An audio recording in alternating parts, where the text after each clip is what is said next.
One who is buried under the earth, one moment of unawareness, for sure he's gone. If he sleeps, he'll never get up. Sri Brahma sitting and asking him to cover up with mud, he's checking out for himself whether he is really a Siddha or not. Once you're a Siddha, you will become super capable. You are the creator himself.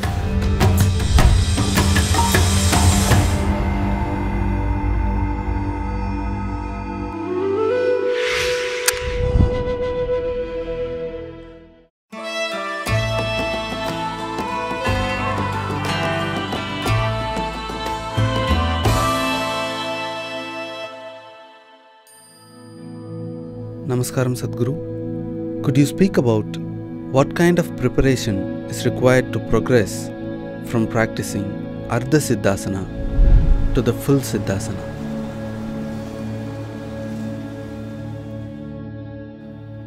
To be in a state of siddhi means to be in a certain state of establishment. That means the looseness is gone. You are in a state of siddhi, so you are a siddha. That means you organize your energies in such a way that it is completely integrated. Your… generally life is interdependent. Your interdependency is constantly being brought down with the practice of yoga. Your dependence on the toilet is slowly going down, isn't it? Food also going down. Actually, if you check it, air also is going down. Because you breathe deeper and slower, easily 2 minutes you could stay without breath, in which other people would suffocate. Siddha means that you're trying to integrate the system into an established state where the interdependency of life is coming down on all levels. To a point, a day will come when if you sit here, everything is still. Your breath is gone, everything is gone, there is no transaction with the outside, that's the ultimate goal. That if you sit here, you are a cosmos by yourself. You are not a part of the rest of the creation. When you are no more the part of the rest of the creation, you exist here as a creator. So Siddha or Siddhasana is a journey in that direction. How many people get to that place is a different thing, but it is a journey in the direction. So yogis sit… you heard that story about Sri Brahma sitting and asking him to cover up with mud.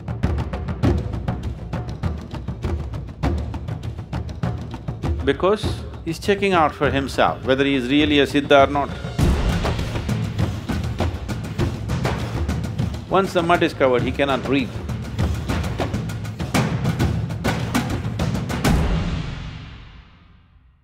No breath, no light. See, without light and air you cannot live actually. No breath. First, people learn practicing by cutting off the light. And then cutting off the food, cutting off the water, then cutting off the air. So once you're no more dependent upon the external manifestation of the 5 elements in the world, you are a Siddha. Once you're a Siddha, you are no more a part of the creation, you are the creator himself. That is why a yogi who is a Siddha and Shiva are seen as the same, they say he is Shiva. In his previous form, he was referred to as Shiva Yogi. So, Ardha Siddhasana means you want to be stable, but you want to leave the door open. Door half open, because you have a wife. If you become a Siddha, where will she go? She will not know how to be with you, she cannot be with you.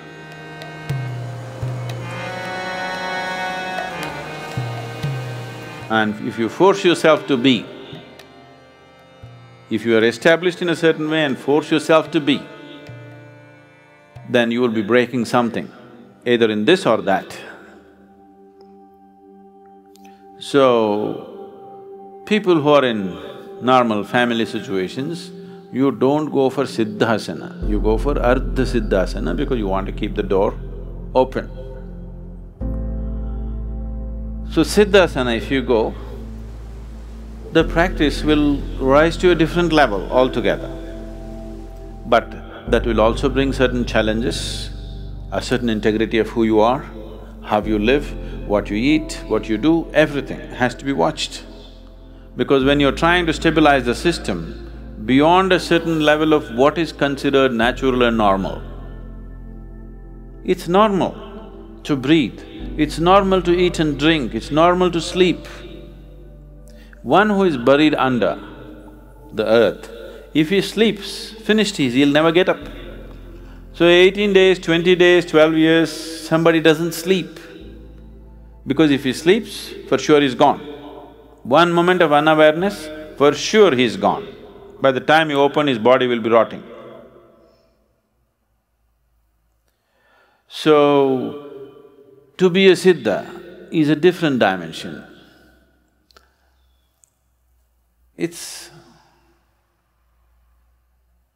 There is something called as spirituality and there is something called as fringe spirituality. That means the doors are always open, you can go here, go there, go here, go there. So if I become a Siddha, will I become incapable in the world? Definitely not. You will become super capable. It is just that this system is integrated in such a way, it will have no business with anything else. It is only doing what's needed. It will have no business transaction going. Business transaction is give and take, isn't it? This can do lot of giving, but it cannot do give and take business. It becomes incapable of give and take business. It can radiate things, it can do wonderful things, but it cannot do transaction. This is the basic understanding behind people who are on the spiritual path, first thing that they stop is transaction, you know? I think Jesus said something, you can't serve me and mammon, whatever, what is that? Man cannot serve two masters. Man cannot serve two masters. Yeah. A man cannot serve two masters, that is, he's talking about material things and… And then he talks about, he mentions… Yeah. So, somewhere this awareness is there, whether they have the necessary sadhana and scientific structure to get there or not. The awareness is there everywhere. That is why the first thing they stop is, somebody on the spiritual path means if they do not know how to do any sadhana, they go away. Somebody comes, you offer something, but no transaction. So they withdraw into places where there's no need for transaction because living in a society you transact, living in a family you transact. It's all a transaction. So, transaction is not just on the level of I give money so you give some produce to me, it's not just that level. Transaction is happening on a very basic level. So you can transmit, you cannot transact. Once you strengthen the walls of your thing. So on one level, we are talking about loosening the walls, taking off the boundaries. But another level, we are talking about strengthening the boundary. If you completely strengthen the boundary and become free from the existence, you're as good as the creator. So, a yogi who buries himself is not trying to perform a feat, he's not trying to show off, he's trying to master his situation where he is no more a part of the creation. All transaction that is necessary to be a part of the creation is taken away. He is on only because of the glow of that which is the source of creation within himself. Everything else is cut it off. It doesn't matter, there is something within you which is the source of creation, which is making you throb right now as life. But without the transaction with the creation, you cannot exist for a moment.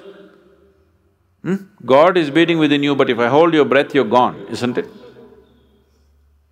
Now he wants to get to a place where this transaction is not necessary, so only that which is the source of creation is his sustenance. So he is not serving two masters, he's truly serving one master. And he's that.